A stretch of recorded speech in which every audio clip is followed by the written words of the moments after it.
আন্তর্জাতিক যে খেলোয়াড়রা তারা অনেক দাবার ঘুটি অনেক দূর সামনে নিয়ে গিয়েছিল। একমাত্র ডক্টর ইউনূসকে দিয়ে পারলো শেষে মার্কিন যুক্তরাষ্ট্র, যেই দেশে আমি বসবাস করি, আমাদের দেশ মার্কিন যুক্তরাষ্ট্র, পারলো শেষে বাংলাদেশের সাথে এমন একটি চুক্তি বা এমন কিছু চুক্তি সম্পাদন করা যেসবগুলো আসলে এমনকি মিলিটারি শাসকেরাও করতে সাহস বোধ করেননি। অতএব আমেরিকা থেকে যদি এই চুক্তির বাইরে আমাদের বের হতে হয়, প্রথমত হতে হবে একজন নেতৃত্ব যেই বিষয়টা তুলে ধরতে পারবে, যেমন বঙ্গবন্ধু, যেমন শেখ হাসিনাই একমাত্র বঙ্গবন্ধু তো বাংলাদেশকে স্বাধীন করেছেন, ওনার সাথে আমি তুলনা করছি না।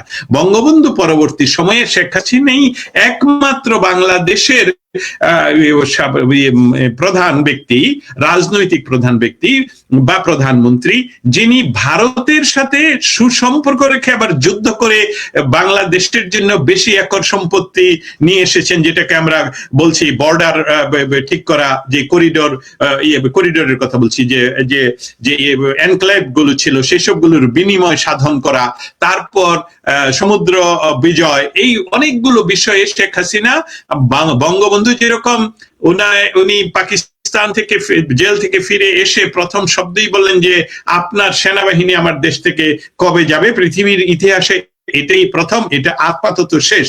এই যে শেখ হাসিনা তার পরবর্তীতে বললেন যে বঙ্গবন্ধুর আমলে যে চুক্তিটি করেছিলেন, রেটিফিকেশন করেছেন আপনাদের পার্লামেন্টে, আমাদের যে এনক্লেভ গুলো সেসবগুলো আমাদেরকে দিয়ে দিবেন, কিন্তু আপনাদের সম্পত্তি কম হবে বলে আপনারা দিচ্ছেন না, এটা কিন্তু উনি বিজয় করেছেন। এটার জন্য কিন্তু দৃঢ় শিরোধারা ঠিক করে এবং একজন বন্ধুর সামনে শক্তভাবে অবস্থান নিতে হয়। এর কারণটা ছিল এমনকি সামরিক শাসকরাও জানতো এই বাংলাদেশ ৭১-এ স্বাধীনতা লাভ করেছে একটি জাতীয়তাবাদী আন্দোলন, যেটা নেতৃত্ব দিয়েছেন বঙ্গবন্ধু শেখ মুজিবুর রহমান, এবং এই সার্বভৌম দেশকে তাদের বিক্রি করার যদি কোনো ধরনের সংবাদ মানুষের কাছে যায়, তাহলে মানুষ তাদেরকে ক্ষমতাচ্যুত করবে উইদিন নো টাইম।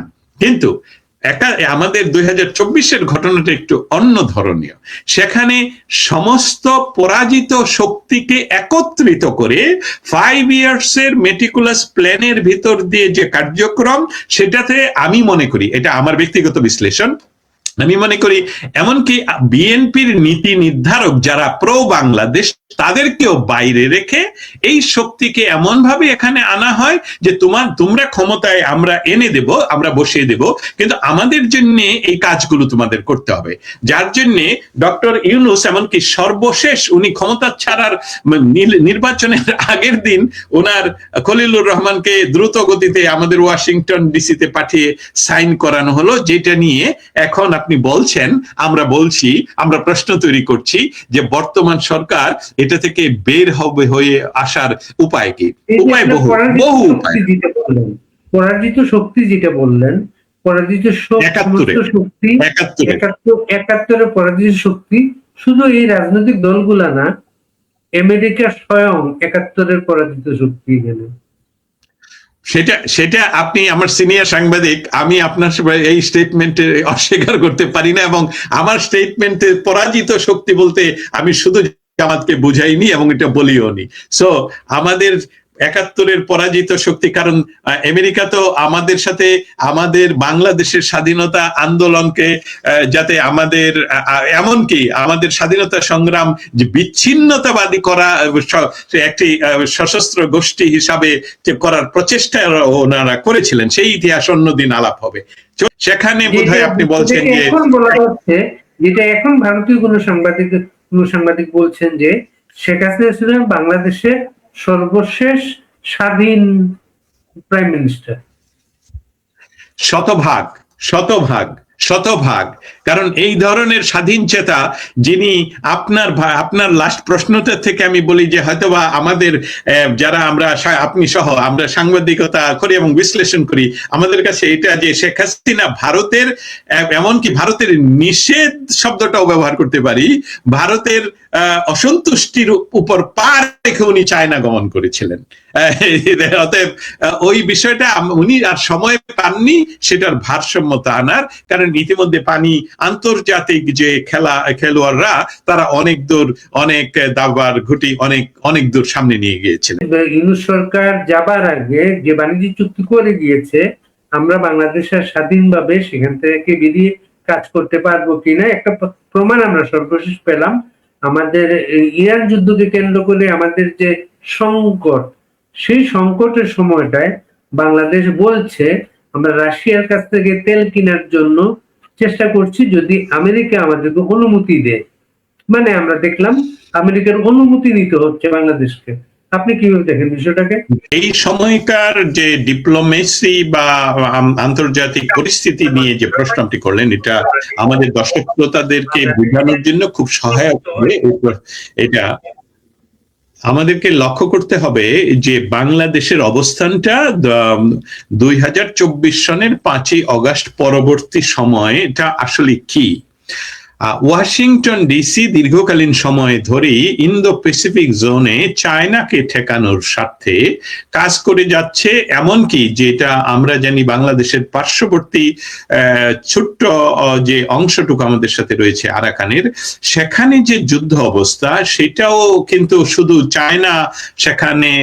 চায়নার স্বার্থর বিরোধী একটা অবস্থান তৈরি করার জন্য দীর্ঘকালীন সময় ধরে সেখানে এই প্রক্রিয়াটা চলছে, এবং সেটা যেহেতু ইন্ডিয়ার স্বার্থের পক্ষে যায়, অতএব সেখানে অবস্থানটা নিশ্চয়ই আমার ব্যাখ্যার অপেক্ষা রাখে না সেখানে কি খেলা চলছে। সেখানে বাংলাদেশের অবস্থানটা শেখ হাসিনা সরকারের সময় সবসময়ই ছিল একটি স্বাধীন চেতা, একেবারেই স্বাধীন চেতা, কারণ শেখ হাসিনা সরকারের আন্তর্জাতিক ডিপ্লোমেসি বা আন্তর্জাতিক সম্পর্কের খাতিরে যদি আমরা দেখি যে ভারতের সাথে এত সুসম্পর্ক, কিন্তু সেই ভারতকেও উনি একমাত্র শেখ হাসিনা কোনো ধরনের আমি বলবো সাবমিশন ছাড়া বাংলাদেশের স্বার্থে, এমনকি চায়নার সাথে বাংলাদেশের সম্পর্ক বা অর্থনৈতিক সম্পর্ক, ইনভেস্টমেন্ট, এসবগুলো নিয়ে শেখ হাসিনা সরকার দুর্দান্ত গতিতে কাজ করছিলেন। এখন আপনার এই মুহূর্তের যে সরকার, ভারত ওই সময় এই কারণে শেখ হাসিনার প্রতি সন্তুষ্ট ছিল না। আমি এই সেন্টেন্সটা বোধহয় আমি বলবো অন্যভাবে, সন্তুষ্টি অসন্তুষ্টির যে দাঁড়িপাল্লা, সেখানে হয় ভারসাম্য রক্ষা করার যে প্রচেষ্টা শেখ হাসিনার ছিল, সেই সময়টুকু উনি লাস্টে পাননি, আমি এইভাবে বলবো। চলে আসি কিভাবে এই সরকার বা ভবিষ্যতের কোন সরকার, প্রথম হতে হবে বঙ্গবন্ধুর মতন লিডারশিপ, যে নিজকে বলবে যে আমার পরিণতি যদি চিলির আলেনদের মতো হয় তাহলেও আমি অমুকের কাছে মার্কিন সাম্রাজ্যবাদের কাছে মাথা নত করবো না। এই কথা শুধু মুখে বলার জন্য নয়, আমার মতন এই কথা যে ধারণ করবে, এমন নেতৃত্বের প্রয়োজন। আরেকটি আইনগত ভিত্তি আপনাদের সামনে তুলে ধরে, আমাদেরকে আজকে যারা শুনছেন দয়া করে এই বিশ্লেষণটা আমি যদি ভুল করে থাকি আমাদেরকে জানাবেন, তাহলে আমরা আরো ডিপে যাবো এটা নিয়ে। প্রথমত হলো যে আমাদের সবচেয়ে জনপ্রিয় প্রেসিডেন্ট আমেরিকার বর্তমানে ডোনাল্ড ট্রাম্প যে ট্যারিফের ব্যবস্থা করেছিলেন, এটাকে আমেরিকান উচ্চ আদালত বাতিল করে দিয়েছেন। অর্থাৎ যেই এগ্রিমেন্ট বাংলাদেশের সাথে সাইন করেছিলেন 20% থেকে 19% ট্যারিফে, সেটা ওই বাতিল, সেই বিষয়টাই বাতিল, এটা আর কোনো নাই, আইনে নাই, কোনো এমনকি আদেশও নাই।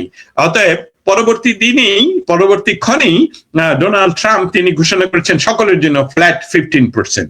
তাই বাংলাদেশের জন্য ওই যে চুক্তি, ওই চুক্তিটাই এইটাতেই বাংলাদেশের সরকার বলতে পারে যে আপনারা যদি বলেন এই চুক্তি আমাদের মানতে হবে, কিন্তু এই চুক্তি তো আপনাদের উচ্চ আদালতের আদেশেই খারিজ হয়ে যায়, কারণ আমরা তো এখন 19% নাই। এটা একটা বিষয়, এটার আইনি ব্যাখ্যা আমি যদি দিতে হয় দিব, আমি আইনের ছাত্র ছিলাম, আমি বা আমরা যারা আমার সিনিয়ররা আইন আন্তর্জাতিক, আমরা তো দেখলাম ওই আদালতের ওই সিদ্ধান্তের পরেও এখানে পল কাপুর আসলেন, এবং এর আগে ডোনাল্ড ট্রাম্প আমাদের প্রাইম মিনিস্টারকে চিঠি দিয়ে কংগ্রেচুলেট করার সময় মনে করিয়ে দিলেন চুক্তির কথা, এবং বললেন উনি তিনটা চুক্তির কথা মনে করিয়ে দিলেন। গো হেড, সরি আপনি যান। উনি মনে করেন যে এই চুক্তি বাস্তবায়নে আমরা আপনার সহযোগিতা চাই, প্লাস তার মেয়াদের উল্লেখ করে দিলেন, মেয়াদটা যাতে ঠিক মতো উনি শেষ করতে পারেন। এই বিষয়গুলা হাত পা বাঁধা একজনের সাথে আবারও আপনি থ্যাংক ইউ সো মাচ বারি ভাই এটা উল্লেখ করার জন্য। আমার সামনেও ছিল এটা, কিন্তু আমি সেটা এভাবে বলবো যে আমাদের প্রথমেই আবার রিপিট করতে হবে যে শিরোধারাহীন নেতৃত্ব দিয়ে এটা থেকে এটা আমাদের নাই। বাস্তবতাটা হলো যে এই চুক্তিটা তাদের রেটিফাই করতে হবে দুই পক্ষকেই, কারণ কোর্টের আদেশ আমেরিকাতে যদি আপনি না মানেন, আপনি জানেন ইতিমধ্যে আমেরিকার যিনি হোমল্যান্ড সিকিউরিটি মন্ত্রী ছিলেন, উনাকে যে তাদের আমাদের এখানকার কংগ্রেস কমিটি তাদেরকে ওনাকে কয়েকবার এই কমিটিতে এসে ব্যাখ্যা করার জন্য ডাকার পর যেহেতু আসেননি, তারপর ফাইনালি যখন আসলেন ওনাকে এমন গ্রিল করেন যে পরবর্তী দিনই ট্রাম্প তাকে পদচ্যুত করতে হয়। অতএব এই ডোনাল্ড ট্রাম্পের আদেশগুলো যে কোর্ট বাতিল করে দিয়েছেন, এখন এই চুক্তিগুলো শুধু বাংলাদেশ সরকারকে বলতে হবে যে আপনারা যে আমাদের প্রেসার করছেন এই চুক্তি তো নবায়ন করতে হবে। এটা হলো একটা বিষয়। নবায়নের সময় নবায়ন অথবা পরিবর্ধন, এডিট বলছি আর কি, এই আমি শব্দটা অন্য লিগাল টার্ম এই মুহূর্তে আমার মনে পড়ছে না। বাট যেটা আরেকটা বিষয় সেটা হলো নবনির্বাচিত সরকারের কাছে কিন্তু এইসবগুলো অ্যাপ্রুভাল প্রসিডিউর। আমি যদি বলি যে যদি হয়ে থাকে দ্বিপাক্ষিক কোনো চুক্তি, আমার মনে হয় এটা রেটিফিকেশন প্রয়োজন আছে। আর যদি না থাকে আমাদেরকে কেউ বলবেন। যদি রেটিফিকেশন করতে হয় তাহলে এটা পার্লামেন্টে যেতে হবে। পার্লামেন্টে এটা পাস না করলে এটা বাংলাদেশের জন্য বাধ্য নয়, সরকার মানতে বাধ্য নয়। কিন্তু আমার মনে হচ্ছে যে ডক্টর ইউনূস এমন ভাবে চুক্তিটা করে গেছেন যে সরকারের, আমি যেই শব্দ দুটো ব্যবহার করব, সরকারের নিজস্ব কিছু অথরিটি থাকে, সেই অথরিটিটা উনি ব্যবহার করতে পারেন যে এই চুক্তিটা উনি করেছেন। অতএব এই সরকারকে বলতে হবে যেটা সরাসরি যখন এই চুক্তিটা হয় তখন এটা নির্বাচিত সরকার ছিল না, এবং এই চুক্তির এই বিষয়গুলো নিয়ে আমাদের আপনাদের সাথে আবার আলাপ করার প্রয়োজন। বারি ভাই আবার ফিরে যাই এই কথা বলার জন্য। আমরা যদি দেশের ভিতর থেকে বলি এই চুক্তির সময় বিএনপি জামাত দুজনের সম্মতি নেওয়া হয়েছে এবং সেই ব্যক্তির মুখে কথাটা আসছে যাকে বলা হয় বিএনপি গভর্নমেন্ট নিজেদের লোক থাকা সত্ত্বেও তারা তাকে পররাষ্ট্রমন্ত্রী হিসেবে নিয়োগ দিতে বাধ্য হয়েছে। আপনি আমার অনেকটা বলবো যে ফজলুল বারী ভাই, আপনি সিনিয়র সাংবাদিক হিসেবে একদম আমি যে কথাটাতে যাব সেটি আমাদের সামনে নিয়ে চলে আসছেন।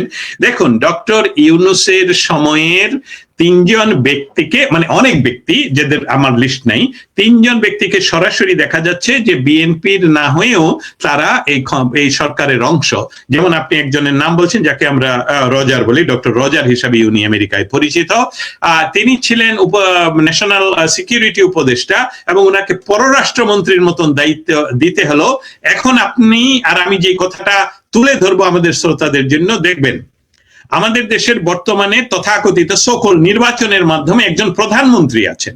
সেই প্রধানমন্ত্রীর ক্যাবিনেট একজন মন্ত্রী যিনি অন্য দেশের নির্দেশে সেখানে অধিষ্ঠিত হয়েছেন বা তাকে নিয়োগ দিতে বাধ্য হয়েছেন এই সরকার।